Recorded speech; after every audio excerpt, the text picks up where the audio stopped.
Hello everyone, I am Shruti from Sant Haridas College of Higher Education. Now, this time I am going to teach you the subject E-Commerce. This subject is from BBA first year, second semester. Our today's topic is HTML frames. Let's understand frames.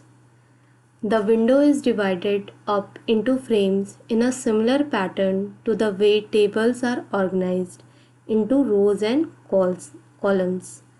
The simplest of frame set might just divide the screen into two rows, while a complex frame set could use several rows and columns.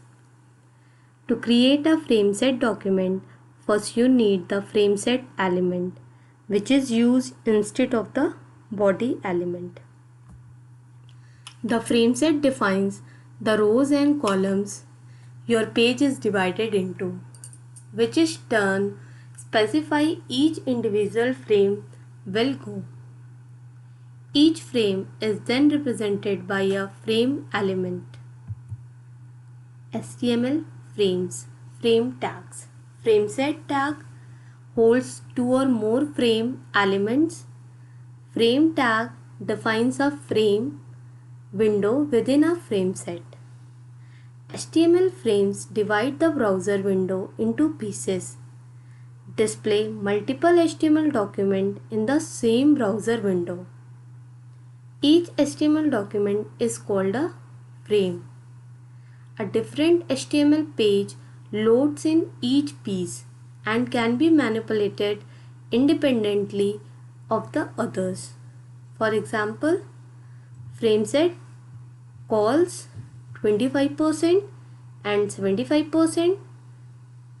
Frame tag src means source left.htm, frame source right.htm, frame set close. This divides the browser window into two parts, left with 25% width and right with 75% width. Frame provides a way to show multiple HTML documents in a single web page. The page is split into multiple parts horizontally or vertically. For example, frame set calls 25%, src left, middle, right.html.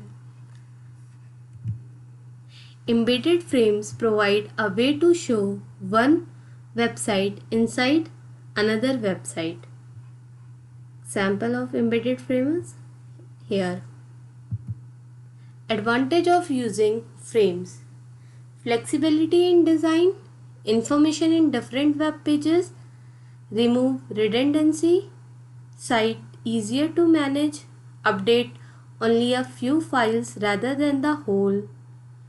Web designer create both frame and non-frame version of a website and give user the option for which one to use. Disadvantage of using frames: the browser has to load multiple HTML files, increasing wait time. Some older browsers cannot display frames. Some users do not like using frames. Some web authors feel that frames are too constricting. Frame can use up valuable screen space. The source code is hidden. Now, assigning a name to each frame with name attribute. Frame name equal to left name, src equal to left frame.html, scrolling values is no, margin width is 50, margin height is 40 and border color is yellow. Same as frame name equal to main frame, source equal to right frame.html, scrolling values is auto, margin width is 400, margin height is 100, border color is green. This is the way we assign a name to each frame. Thank you for watching this video. Keep watching this channel for more videos.